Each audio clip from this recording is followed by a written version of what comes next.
So we all hear stories about Hollywood, but Brooke Shields' story is absolutely insane. When she was 11 years old, Brooke Shields was cast in the film Pretty Baby alongside Susan Sarandon.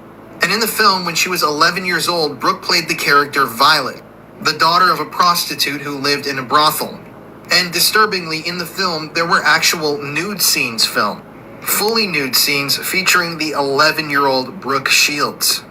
A year before that, though, Brooke Shields and her mother appeared on the cover of New York Magazine. And check out the headline. Meet Terry and Brooke Shields. Brooke is 12, she poses nude. Terry is her mother, she thinks it's swell. That's incredibly disturbing, and it should be noted that the original article, which used to be on the New York Magazine's website, one night suddenly vanished from the web. In 1979, Brooke starred in the movie Just You and Me, Kid, and either her or a body double appeared nude 3 different times in the film. Keep in mind, these were films that were being released widely in theaters. Well, as a minor, Brooke also starred in the film The Blue Lagoon, which featured nude scenes, and the film Endless Love, which got an X rating from the MPAA, which was later edited down to an R rating. Keep in mind, all this while she's underage. Oh yeah, and there's the Playboy situation, which I'm going to talk about in another video. Brooke Shields was absolutely abused by the Hollywood system and taken advantage by pedophiles her whole life. Looking back at all of this in the year 2025, it's just hard to believe that any of this was legal. I know that this was before strict laws were really put into place regarding CP, but it's unbelievable that actual studios stood behind these decisions and asked minors like Brooke Shields to get naked in front of cameras in films that were going to be marketed to the masses. This is absolutely disturbing, and I know that Brooke Shields has talked about this a lot, and I cannot commend her enough for her strength in dealing with all this crap. I mean, it's unbelievable what these people did to her. And obviously, none of them ever faced any sort of legal repercussions, even though producing those sorts of materials today would definitely land you in prison. So, Brooke, if you're out there and if you somehow see this, my heart goes out to you. And I'm really glad that you ended up living a happy, fulfilling life.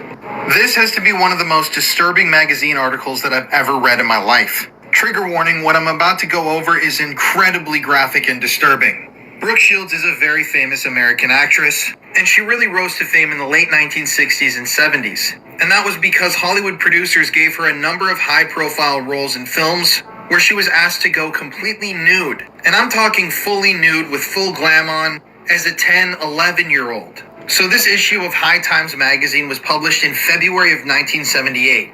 Brooke at the time would have been about 13 years old. And here's the article in question itself. I'm just going to read you some of these quotes. The most perfect nymphette in creation has been found in America. Her name is Brooke Shields. She's a sultry mix of all-American virgin and innocent whore. She's the hottest new young thing in movies, destined to be the sex symbol of 1964. Here they talk about a role she played in a film and say she's a female child raised on a diet of money. And down there, Brooke is devastating as a little lady who and sucks for bucks. Also, they print that quote really big here, and she's in a picture with a known Woody Allen. They also said Brooke's looks have been her business all her young life, extraordinarily beautiful even as an infant. She's been playing the prepubescent vamp since she was 8. At that tender age, she dropped her Carters for a photographer and posed nude. Producers literally held their breaths, waiting for the remarkable Brooke Shields to reach a reasonable age. Not yet legal, but oh so sweet. Welcome to the end of innocence, Brookie. So, if this isn't the most disturbing thing that you've ever read, something is definitely wrong with you. They're talking about a very young Brooke Shields here. Like I said, she was only 13 years old at the time. And in these films and in these photos that they're talking about in this article, she was only 11, 10 years old. I cannot believe that this was published in a nationally known magazine like the High Times, and that nobody got in trouble for this.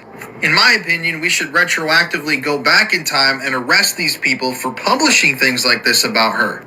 It's absolutely mind-blowing to me. I mean, I can't even believe that this is real. Now, obviously, I know that there are going to be some people who comment on this video and say, oh, times used to be different. You know, child technically wasn't a problem and wasn't made illegal, blah, blah, blah. And to people who say that, honestly, because there is no excuse for an article like this to ever have been not only written, but then published. I can't imagine what this had to have been like being Brooke Shields if she ever read this at that age. Thankfully, though, Brooke did get out of the system and managed to live a happy life. But she has done a number of interviews and talked about this before, saying how much stuff like this really messed her up. And not only does Hollywood owe Brooke Shields an apology, I personally feel that some of these people should be investigated to this day. Clearly, at minimum, the guy who wrote that article about Brooke. But the thing is,